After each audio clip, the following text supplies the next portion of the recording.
कैलाश पर्वत की बर्फ से ढकी शांत चोटियों पर एक शांत दोपहर का समय था।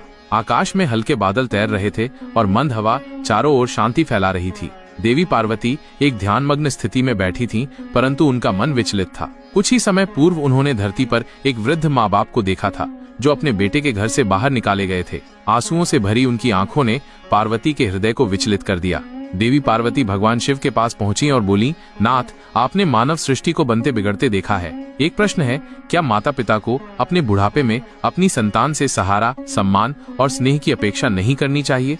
भगवान शिव ने मंद मुस्कान के साथ उत्तर दिया, देवी, यही 3 अपेक्षाएं हैं जो अधिकांश वृद्धों को जीवन के अंत में दुख देती हैं। आज मैं तुम्हें 3 सत्य कथाओं के माध्यम से ये समझाऊंगा कि क्यों माता पिता को अपने बुढ़ापे में औलाद से इन 3 बातों की अपेक्षा नहीं रखनी चाहिए। शिव बोले, जिस प्रकार वृक्ष अपने फल स्वयं पैदा करता है, छाया स्वयं देता है, उसी प्रकार मनुष्य को अपने जीवन का सहारा स्वयं बनना चाहिए। जब वो संतान पर आश्रित हो जाता है, तब वो अपने अस्तित्व का नियंत्रण दूसरों के हाथों सौंप देता है।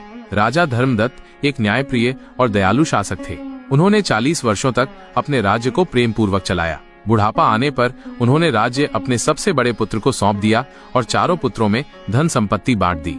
धर्मदत्त ने सोचा था कि अब उनका जीवन आराम से कटेगा, बच्चों की सेवा में, परंतु कुछ ही वर्षों में वो समझ गए कि उनका स्थान अब घर में नहीं रहा। बड़े पुत्र की पत्नी को उनका हस्तक्षेप पसंद नहीं आता था। छोटे पुत्रों को अपनी जिम्मेदारियां भारी लगने लगीं। एक दिन सबसे छोटे पुत्र ने झुझलाकर कह दिया, आप लोग अब किसी वृद्धाश्रम में क्यों नहीं चले जाते? उस रात धर्मदत्त अपने जीवन की सबसे लंबी चुप्पी में थे। सुबह होने से पहले वो घर छोड़कर चले गए और जंगल में एक कुटिया बनाकर रहने लगे। वहाँ उन्होंने साधु का जीवन अपनाया। जब किसी ने पूछा, आपके 4 पुत्र हैं, फिर यहाँ क्यों? धर्मदत्त ने उत्तर दिया, औलाद से सहारा लेने की मेरी भूल ही आज मेरी साधुता का कारण है। शिव बोले, देवी, जब तक शरीर में शक्ति है, आत्मनिर्भरता ही सुख है। संतान से सहारा अपेक्षित करना अक्सर आत्मसम्मान को नष्ट कर देता है।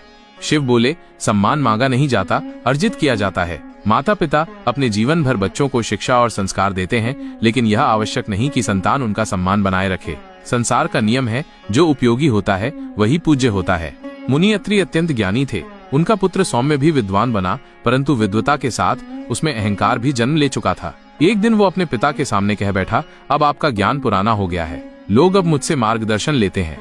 अत्रि मुस्कुराए और बोले, तू सही कहता है बेटा, समय के साथ ज्ञान भी बदलता है, परंतु जो जड़ को भूल जाता है वो शाखाओं सहित गिर जाता है। वर्षों बाद जब सौम्य का नाम मिट चुका था, अत्रि का आदर्श आज भी छात्रों को पढ़ाया जा रहा था।